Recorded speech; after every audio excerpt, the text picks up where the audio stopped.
Tidak berlama-lama lagi, saya akan mewawancarai dengan pemilik usaha ini ya Mas ya.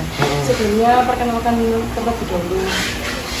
Nama saya Habib, owner dari Anugrah TK.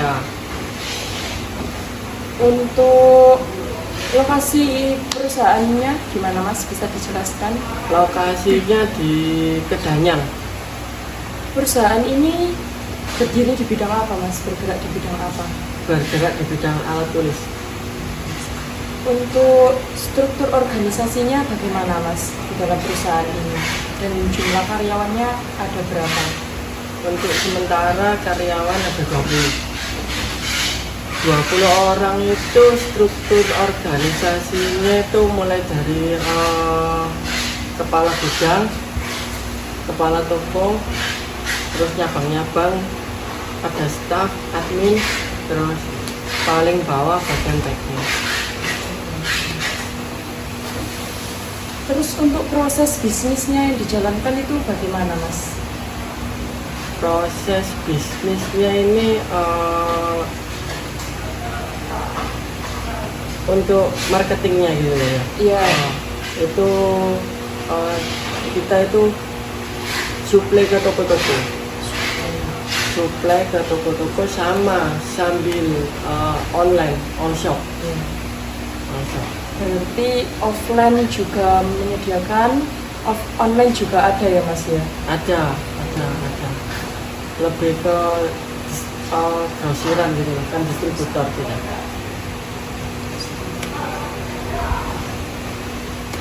Untuk cara mengidentifikasi konsumen itu bagaimana Mas? Kayak keinginannya konsumen itu apa, cara mengidentifikasinya itu bagaimana? Lebih ke presis ya, harga. Lebih ke harga. Jadi kita ambil barang yang berkualitas terus harga yang paling terendah, biar orang ini bisa dijual lagi, karena kan grosiran. Nah, jadi kita kan tadi sampai strategi pemasaran ya. Bagaimana cara Masnya mengidentifikasi kebutuhan konsumen?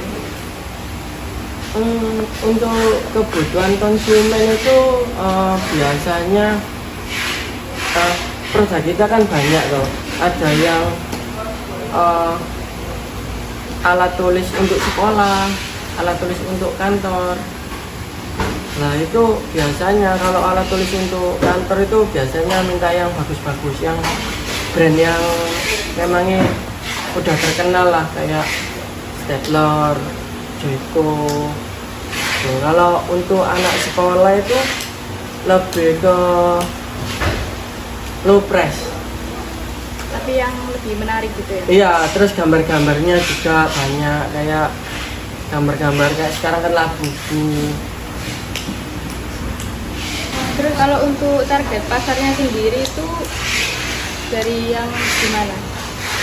Kalau untuk saya ini lebih ke alat tulis anak-anak untuk sekolah. Jadi contohnya itu kayak pensil warna, alat-alat menggambar itu kan untuk orang kantor kan nggak mungkin pakai alat-alat yang kayak gitu. Berarti dari anak kecil sampai orang dewasa bisa, cuma beda tingkatan-tingkatan gitu. Beda basic produknya.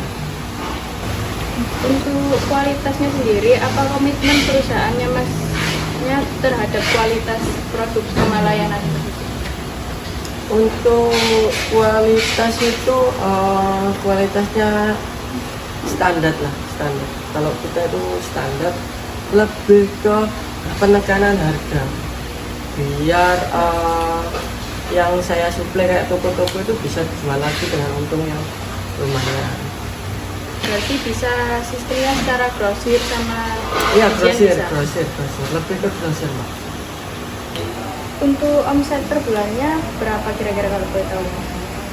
Untuk average-nya itu sekisaran 2M. 2M lebih lah, 2M-an. Kalau untuk per bulan ya, kan 2M itu stabil atau ada naik turun? Untuk ini ngomongkan standarnya segitu 2M.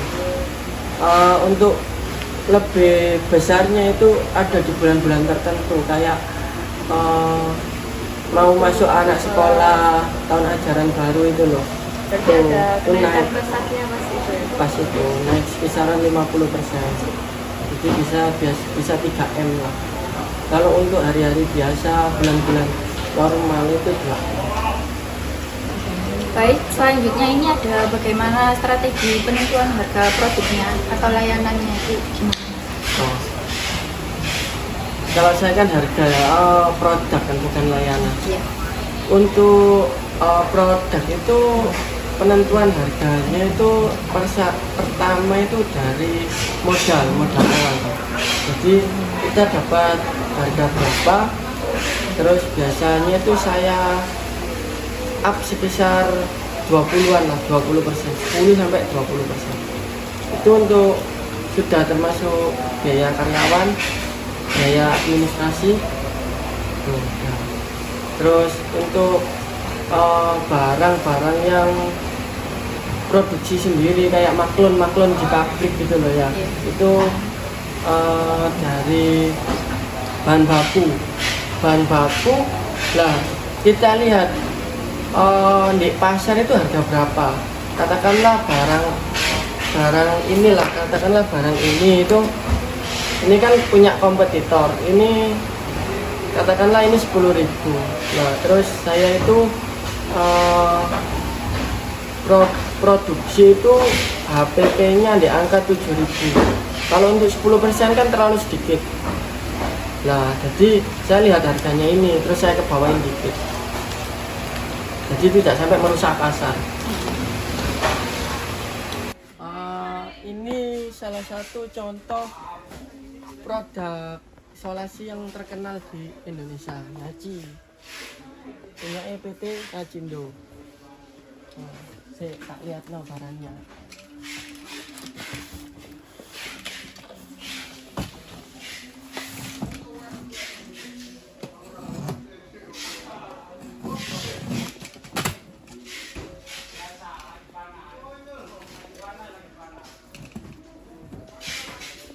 Barangnya kayak gini. Ini udah laku nih di pasar ini, harganya sekitar 9.000. Lah kita compare dengan brand yang saya punya, yang saya buat sendiri di PT.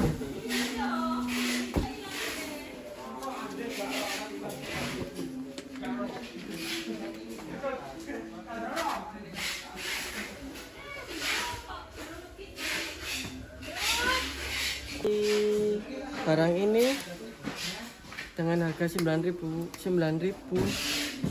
saya buat barang ini di harga 7.000 dengan kualitas yang hampir sama. Ini yang Naci, ini yang Ya, Seven Star. ini yang punya saya sendiri. Iya. Akhirnya ini dengan harga yang sangat low, akhirnya ini juga laku di pasar. Jadi bisa bersanding dengan barang ini, walaupun barang ini udah laku di pasaran, punya nama, udah branding lah. Karena misalkan harga, yang penting harganya murah.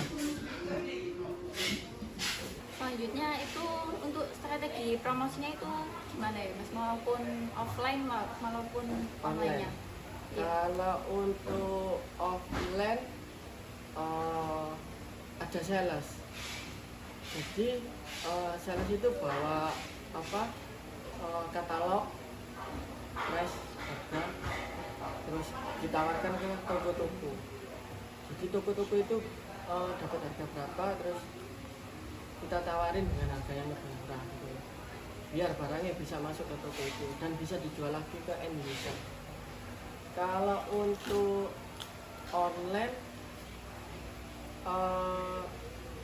lebih ke ini, kita lihat pasar. Jadi kalau kita langsung kasih 10% atau apa, itu biasanya terlalu rendah harganya. Karena kan kita kan jualnya di toko. Jadi kalau online kan biasanya end user, pemakai. Jadi biasanya antara 10 sampai 20%. Itu biasanya up-nya untuk margin. Ini juga itu ada di Shopee juga ya? Ada. Iya. Jadi bagaimana perusahaan Mas ini untuk menghadapi persaingan di pasar? Tergantung ya. Kalau untuk menghadapi persaingan kan ada persaingan di produk, terus persaingan di harga. Jadi kalau persaingan di produk itu ya harus ini riset barang dulu. Jadi barang yang aku buat di pabrik itu kita lab gitu loh Mbak. Di lab kan misal untuk isolasi itu untuk kompetitor ini kerekatan berapa mikron, terus inilah kayak gini lah, kayak gini kerekatannya itu berapa mikron, lemnya berapa mikron, terus untuk plastiknya ini pakai berapa mikron. Nah terus saya buat produk yang di atas ini. Ya, jadi warnanya lebih bening, terus lemnya juga lumayan, terus ini banyaknya isinya lebih tebal. Lebih tebal. Selanjutnya langkah-langkah apa yang Mas ambil untuk menciptakan kepuasan dan loyalitas pelanggan? Loyalitas pelanggan. Lebih ke ini, kalau untuk harga kan kita udah pegang, karena kan saya kan distributor, jadi harga itu pasti lebih murah. Yang saya jaga ini untuk ini Mbak, ketersediaan barang, karena dari pabrik itu nggak semena-mena itu kita langsung ambil banyak, kita banyak uang terus ambil banyak, tidak, tapi ada kayak ini loh, batasan, ada batasan. Jadi tiap distributor ada batasannya, maksimal ambil berapa gitu. Jadi kita harus ini menjaga stok.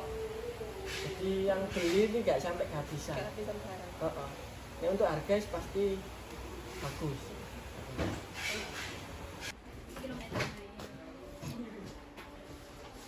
Ada lagi contoh plastik. Ini ngomongin plastik fotokopi untuk masukkan dokumen.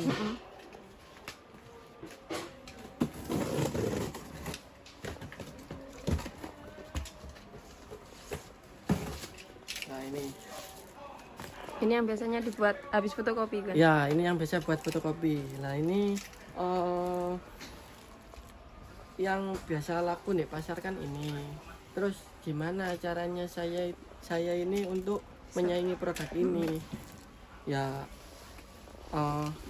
saya cari tahu yang buat ini siapa, pabriknya siapa. Terus akhirnya ketemu, kita kerjasama sama pabrik itu, kita buat sendiri lagi.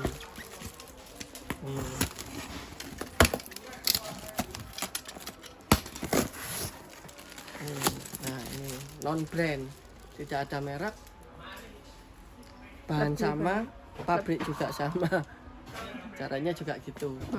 Jadi caranya ada yang bikin di pabrik lain, kalau ini bikin di pabrik yang sama dengan yang buat ini tuh. Tapi dibedakan brandnya dengan harga yang lebih produk murah, terus isinya lebih banyak.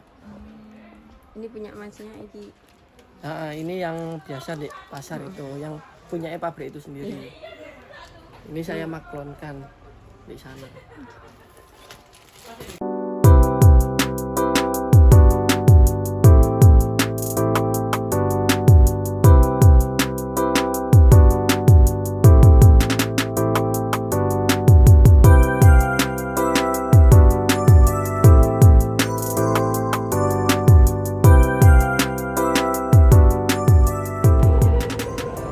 Baik, kami dari kelompok 6 mengucapkan terima kasih banyak. Kurang lebihnya mohon maaf.